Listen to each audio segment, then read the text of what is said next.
beberapa kritik mengenai isu ketidakadilan antara koruptor yang dibebaskan dan nenek yang dipenjara seperti pada cuplikan berikut ini.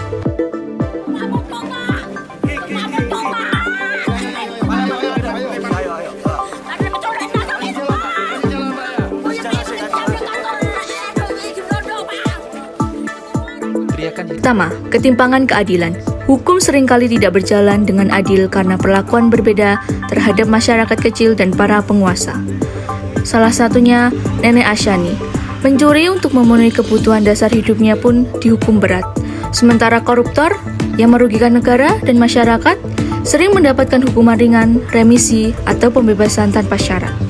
Perbedaan ini menunjukkan hukum cenderung tajam ke bawah dan tumpul ke atas, memperkuat pandangan masyarakat bahwa sistem hukum berpihak pada mereka yang memiliki kekuasaan dan uang.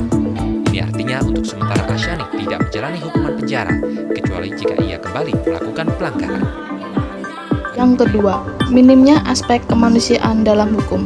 Sistem hukum seharusnya tidak hanya melihat tindak kejahatan secara formal, tetapi juga mempertimbangkan latar belakang dan tujuan pelaku. Dalam kasus Nenek Asyani yang mencuri, kemiskinan sering menjadi alasan utama. Hukuman penjara dalam kasus ini tidak seimbang dan juga tidak solutif karena tidak mengatasi akar masalah kemiskinan. Sebaliknya, tindakan koruptor sering dilakukan atas dasar keserakahan, namun mereka justru diperlakukan lebih ringan. Yang ketiga, celah dalam sistem hukum.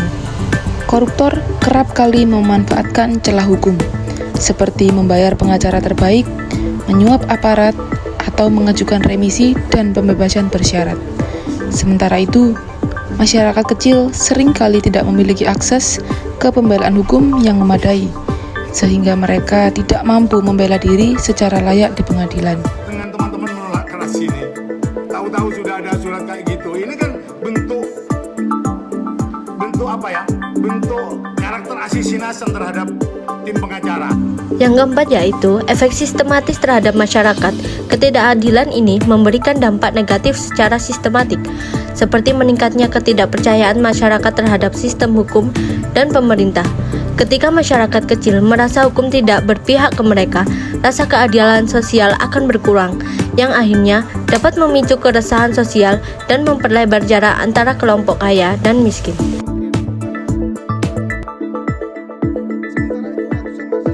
Yang terakhir yaitu kebutuhan akan reformasi hukum untuk mengatasi masalah ini. Reformasi sistem hukum diperlukan agar keadilan tidak hanya menjadi milik mereka yang kuat secara ekonomis atau politis. Hukuman harus proporsional terhadap dampak kejahatan yang dilakukan, dan sistem hukum harus memberi perlindungan khusus bagi masyarakat yang rentan. Hukum terhadap Nenek Asyani tidak bebas.